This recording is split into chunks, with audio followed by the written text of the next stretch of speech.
कोरिया रे मर दुनु ओरिया रे मरद मोर कोरिया रे मर दुनु ओरिया रे।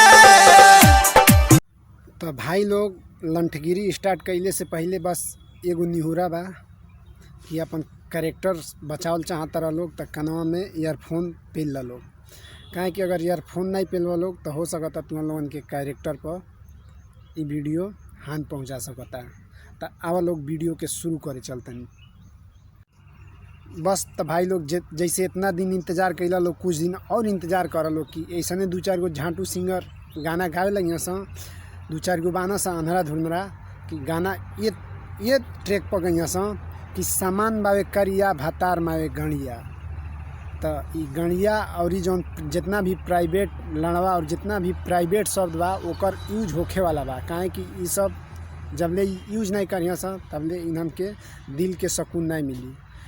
हमके आज तक ये नहीं समझ में आयल कि जब ये स्टूडियो में गाना गावे जाना सा तो ये होश में गावे ना सा कि बेहोश वाली गोली खिया के और इन्हन के गवावल जाला।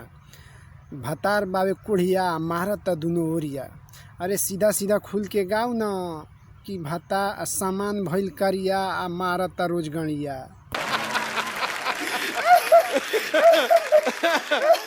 सच कह रहे ये तो दिल्ली शहर से लाई हो, दिल्ली शहर से लाई हो। तो मैडम आपको तो घर में बैठे बैठे फरमा देना है कि दिल्ली शहर से लई है और नहीं तो गुजरात से ले है। लेकिन अभी गुजरात का क्या हाल है और क्या स्थिति है, थोड़ा अवधेश भैया से आइए मिलवा देता हूँ, वही बताएंगे कि दिल्ली का अभी हाल क्या है इस लॉकडाउन में। दिल्ली में फंस गइल पानी धानी हो लॉकडाउन में, दिल्ली में फंस गइल पानी धानी हो लॉकडाउन में।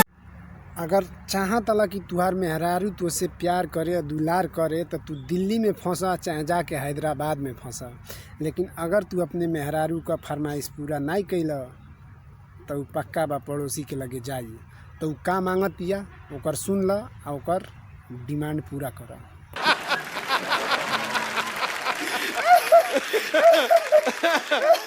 सच कह रहे ये सोना कैसे करिया दिल्ली शहर से लाई हो। हाँ तो मैडम का फरमाइश से सोना का सिकरी चाहिए और भी दिल्ली शहर से। तक अवधेश भाई काहे न तू के अपन किडनी बेचे के पड़ जाओ, लॉकडाउन बा तो का फर्क पड़ता, तार किडनी बेचे के पड़ जाओ चली, लेकिन तू सोना का सिकरी लेके आव, नहीं तो तुहार मेहरारू तुम्हारे हाथ से निकल जाई, फिर रोई है खून के आंसू रोई है, तब फिर कोनो जेले का मतलब नहीं बा। सच कह रहे ये कहीं जाना हमारे आफत में दिल बा, कितना हम खुनवा पर मन बहालाई, आइल गइल माना बा कहवा हम जाई। आफत में जान बा, जान बचौले से काम नहीं चले वाला बा, काहे कि उनके नशा चढ़ गई बाटे सोना के सिकड़ी का।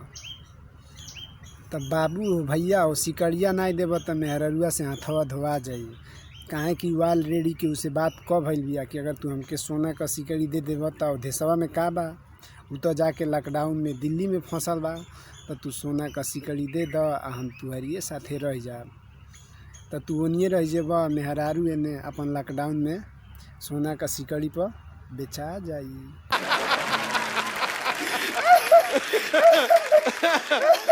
सच कह रहे ये हम तो लेटा गइनी उनका कहलका पर।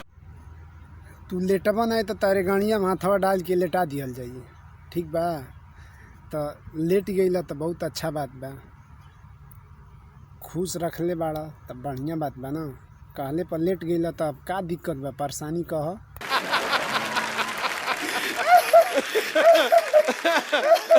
सच कह रहे ये रात मोरले बसैया खलका बड़ी बखत सखी सुतलका, रात मोरले बसैया खलका मरले बा खालका पो आ दर्द करता सुतलका पर, तो कहले पर लेट गईल, समझ में आइल ना कि खलका मार दी तो सुतलका में दर्द करी।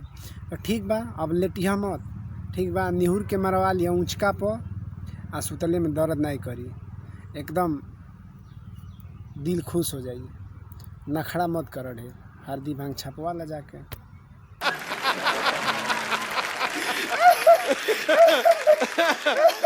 सच कह रहे ये तो